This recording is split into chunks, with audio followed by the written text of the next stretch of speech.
بتعاني من كحة وسعال شديد، التهاب في الحلق، اعراض البرد والانفلونزا عندك ما بتتقطعش، تابع معانا الفيديو ده الاخير. محضر لك مجموعة اعشاب هايلة جدا وهتفيدك، هي زهورات مشكلة كتير طيبة وان شاء الله تستفاد عليها. تابع الفيديو للاخير.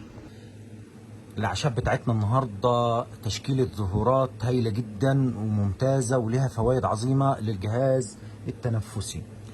اولها هو البابونج وورق الزعرور والخاتمية وبذور الشبت وورق الجوافة واليانسون.